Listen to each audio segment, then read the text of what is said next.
Alright, so I felt like talking about Jake Paul.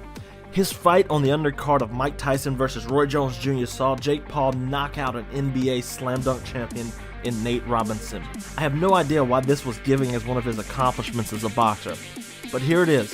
Jake Paul's improvement from Ali Ensign Gibb to Nate Robinson.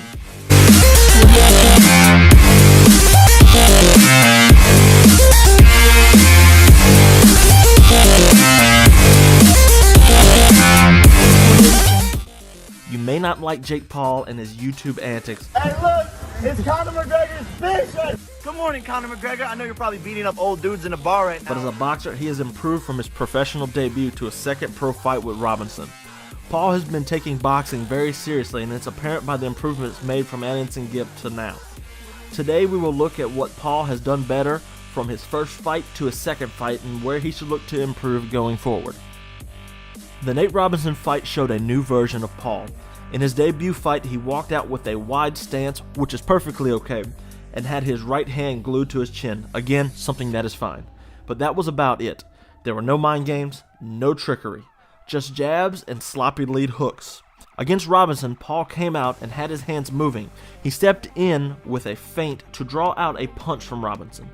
Paul's right hand was also no longer glued to his chin and played part in the game plan. While Jake Paul is much improved, one of the major holes in his game is off the jab, and if not fixed soon, could be detrimental.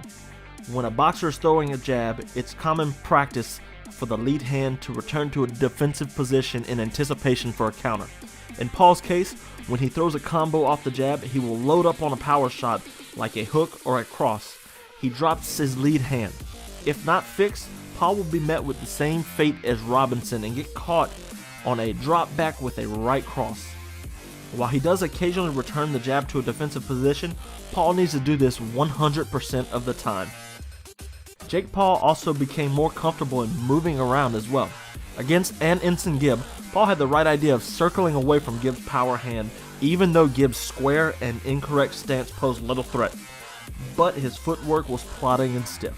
You can see that as Gibb starts to come to Paul, he does start to move, not to be cornered, but this footwork is just sort of trudging along. The circumstances against Robinson were a bit different, however. Robinson was not intent on staying on the outside like Gibb and was blitzed in any time there was a lull in action. But here you can see Paul's improvement with his footwork. He steps in with the jab as Robinson fires back. He moves to the left, pivoting his lead leg, opening up a new angle. And you can see Robinson punch while Paul was not where he thought he was. While he's not Vasyl Lomachenko, this adjustment in footwork is the building blocks to becoming a better fighter. One small critique would be for Paul to take advantage of his position he created and fire off a shot or two. Speaking of the jab, Paul relied on it a lot against Gibb. Just because he threw a jab doesn't mean he was doing it correctly. Of course, the jab is the most basic punch in boxing, but used right, it is an effective weapon. The proper jab can keep an opponent at bay, set up bigger shots and combinations, and much more. The key to a good jab is generating enough power where your opponent respects it and isn't willing to trade with you. Generating power also comes from the back foot. To get such power, a boxer must step in with his lead leg and push off of the back foot as they punch. In the boomerang video above, you can see Paul step in slightly to throw the jab, but he does not push off of his back foot. This is well-meaning and shows that he's paying attention, but will not gain any respect out of his adversary due to power. In contrast against Robinson, Jake Paul has a defined step in and pushes off his back foot quite well. While it is over the top and shouldn't be used drastically every time, Paul displays an understanding that a respected jab is important in boxing. Against Robinson, Paul showed improvements and adjustments in the game plan and placements of his shots. Against Gibb, it was straightforward, bludgeon this guy. But with Robinson, Paul came to box. And to be fair, Robinson didn't give him a chance to do so. But Jake Paul did a great job of working with what he was given when what he originally planned didn't work out, adjusting to get a quick finish. In the knockdown near the end of the first round, Robinson rushes in and throws two lazy lead hooks that aren't even close to being near the mark. Off the back foot, Paul comes to a full stop, pushes off of his back foot and comes over the top and catches Nate Robinson behind the ear, scoring a knockdown. Against Gibb, there were few slips and dips for Paul to work with. After being blitzed by Robinson for the first round and some change, he starts to slow down. This starts to give Jake Paul some room to work. In the second knockdown, Paul pokes Robinson with the jab and anticipates his jab. Robinson makes this mistake I talked about earlier with Paul and doesn't get his lead hand back in a defensive position, and Paul slips a jab coming over the top again.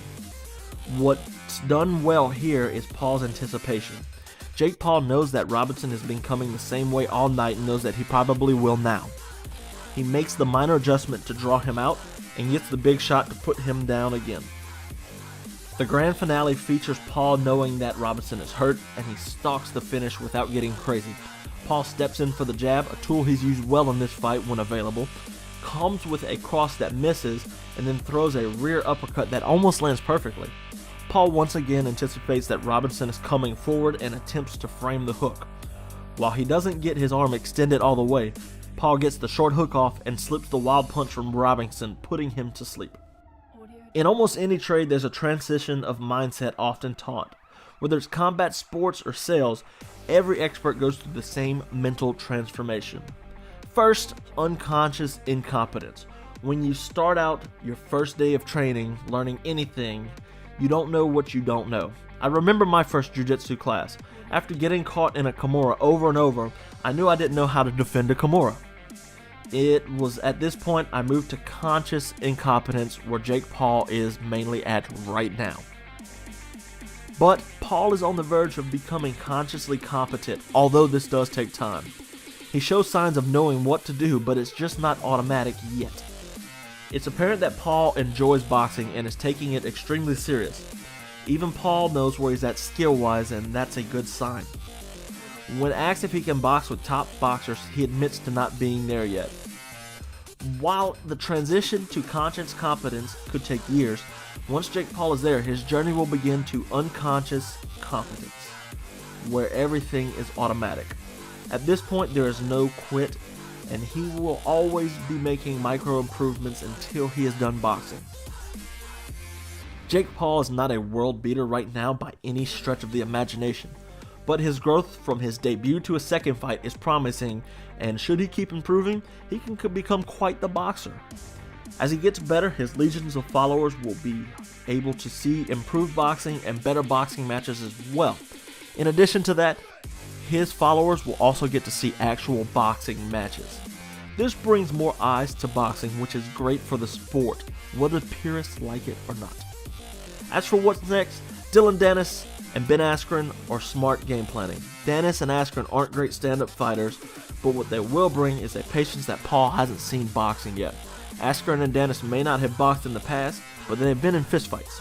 They won't succumb to the pressure of simply being in a boxing match like Anderson Gibb and Nate Robinson did, testing Paul on a slightly higher cerebral level. Thanks for watching. If you enjoyed this video, please drop a thumbs up on my video and drop a subscribe for more technical analysis and breakdown. Also, check out the playlist in the description that has more technical readouts on fighters like Conor McGregor, Derek Lewis, and more.